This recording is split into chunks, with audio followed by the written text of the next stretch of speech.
how did you end up getting to a point where you're at now? So basically running a company that's high 8 figures. How did you do that? I know it's a huge question, right? But what are some steps that you took afterwards? Because we can't cover 3 years in 15 minutes, but let's just summarize. I tried to buy a company, right? Because I from my mentor, I learned how to do that, how to evaluate a company, what's important, what you should look out for. And I can summarize it to a couple of very, very easy things, which actually everybody knows. What we have been doing is we have been selling, and by the way, there's a general global problem of legacy issues with companies, meaning that business owners get old, they lack family. It's not like they have so many sons and kids that would take over the business. Sometimes they have kids, but they're not willing to take over the business. And some of those businesses, or many of them, are really profitable because we're talking about businesses that exist for 10, 15, 20, 50, 60, 70, 100 years. And then simply because the owner gets old or sick or his wife got cancer or whatever, he needs to get out of the business, right? And no one is willing to take over. And many, many times those guys, they worry about the legacy. They're like, dude, this is my business. This has been my life, right? It has a deep, deep emotional value for me. I want this to sustain, right? I don't want my company to actually vanish, right? I don't want the brand to vanish. I have employees I like and love, but I need to quit, right? Because I'm sick. I met sellers who have cancer, who had like serious health issues. He actually sold me his company. He had 2 kids, both of them died, and he was like, dude, I need to get out of this business. Otherwise I'll kill myself. I need time for me. Right, his wife took her own life back then. He was like really depressed, like he was in a down. And I managed to buy his business without a closing payment. We negotiated, and I used this. I know I used this to my benefit, to my advantage. But I was also helping him because this way he could get out of the business, right? He would transfer the business to me, and I would pay him an annual payment, right? Not even monthly, but just once a year I would pay him a big chunk.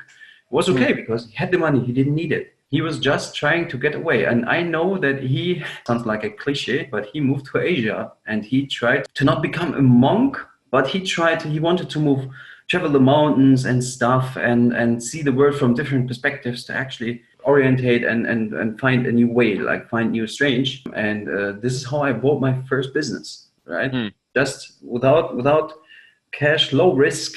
He in the transferring phase was like, it was very short, right? He was not really willing to follow and be part of this business anymore. He was like, dude, 3 months and you take over, or otherwise you don't have a deal, right? I was like, okay, because I learned all these skills necessary, or I thought at that point necessary from the past. I didn't feel ready. I was feeling like, oh shit, this is big, right? This is really risky because the company had loans, right, for the bank, and I would have to sign in Germany, you call it like claw-through loans, that whatever happens, if the company goes broke, the bank would have the right to actually knock on my door and take away everything I own, basically like my personal net worth. I was scared at that point, right? But I knew that it was one chance of a lifetime, right? Because finding a seller like that who's willing to go down with the price like he did. Sorry for him that he was going through a hard life or a hard situation. I ultimately signed it. I thought that I just hoped that the skills I learned would be sufficient. I knew I could sell. This was the time where I still thought with sales you can solve everything. It was not 100% on point. I learned how to manage people and all the stuff I mentioned before. And yeah, this was my first acquisition. The company was doing about 3.5 million in sales. It was profitable, really profitable. That was really amazing to actually get a business. I mean, it's not for free. Purchase price was pretty high anyway, but for no personal cash, right? I mean, I didn't have to pay out of my pocket for it. This was really, really amazing. I improved it because I knew how to read balance sheets and profit and loss sheets and stuff like that. And I saw that what he did was what most companies do is he pays quickly for his liabilities. Like he would buy raw materials, manufacture something, and then sell it. For everything he bought, he instantly paid, like within the first couple of days. It took a while until he could sell the commodity, and then he allowed his clients to pay within 60 days, like 2 months he would wait for payment. This is basically bad cash flow management, right? This could result that if you get like 1,000 sales at one day, you would have to pay so many liabilities that you'll run out of cash, right? Mm-hmm. And if your company has no cash anymore to pay for anything, it basically stops operating, right? It's like blood in your veins, is like the cash in a company.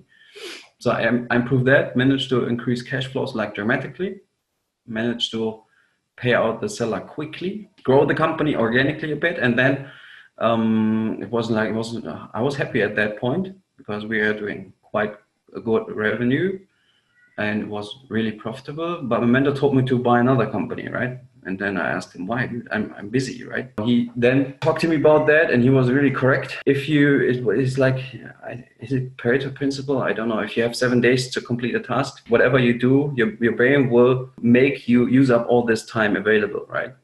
And it was very, very true. I was being occupied with a lot of tasks, right? There was a lot of things to do, but just very few points have been really important from my perspective, right? Most of the things that I could do wouldn't really contribute to the long term, to the real success of the company. Like making low-level decisions, from where do you post ads to find new applications or applicants, how do we enter new markets, what do we do, what do we improve, client called us, is not happy with the service.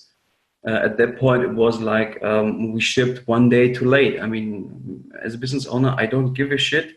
Sales clerk has to care about that, right? It was not important. Like, why would I have to do the decision to actually call the client and give him like a 10% discount or shit like that, right? I didn't want to do that, and but I did back then. And he told me and he showed me the spectrum of unimportant tasks that I was occupied with. And I think that this is something that many managers have. They're extremely busy, but nothing that they do really matters in terms of the long-term success of the company, right?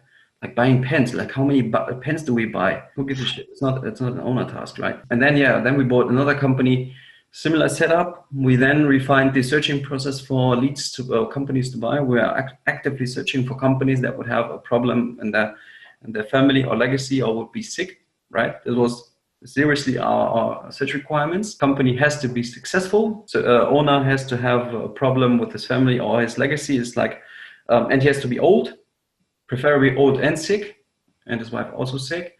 The deeper the issues inside the seller, the easier it is to actually push the price, right? And this was some dramatic lesson I learned. And this enables you to push the purchase price to a level where you can, I don't want to say risk-free, but pretty easily finance companies, even full finance companies at full purchase price with banks, because banks see that the purchase price is that low and profitably has to have a certain point, then they simply finance it, right? You just have to be willing to actually sign for the fucking loan, take over the company, and be responsible for the success, right? Make it more successful, grow it, because growing it at first is really important, but it's not that hard. If I view it like now, with the things I learned, running a company is actually pretty easy. It's not that hard. No, seriously. I think running a company is not that hard, because let's simplify it. Every company is doing something that they do pretty well, right? If it's an established company, it knows what it does, it knows what it can do, it knows what it can't do. If you produce wooden flooring, you wouldn't start producing, like, I don't know, metal weights for lifting or bodybuilding lifters or stuff like that. You simply won't do that. You know what to do, right? Then you check the financials and see that a lot of cash goes out for IT projects like SharePoint introducing. Then you think, dude, does SharePoint actually help us produce more sales, more value to our customers and stuff like that? And you see you pay annually 200K for SharePoint servers, supplies, IT service agencies, maintenance, security and shit. You can simply eliminate that and increase your company's profitability by $200,000 a year by simply reducing the position on SharePoint, right? Growing a company from day one can be hard, because you have to come up with all those strategies and practices and processes yourself. If I would have to run an agency, I would not search for already existing processes or processes other people search, because every agency is unique and every agency's delivery process is unique. And if you try to make different agencies' processes work inside your agency, you would have to twist your agency, you would have to twist something.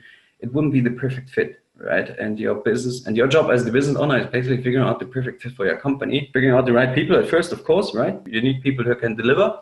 Don't do the same mistake I did with my agency at first, hiring just cheap labor employees. I mean, if they know their craft, it's okay. You search the right process, you search the right sales process, the right leads, you figure out how to actually market to those leads, because every lead is also unique. Find out what your lead wants and you go give it to them, right? If I sell wooden flooring, I wouldn't search for leads in the funeral business, right? I wouldn't call some guy who is like burying dead corpses and be like, hey dude, buy my flooring, right? He's not interested in that. I search for leads and businesses who either market or trade with wooden flooring products, or who use it, or who want to buy it and put that into their own projects, hospitals, houses, private homes, whatever, right? And then I find those and I give them what they want. That's business.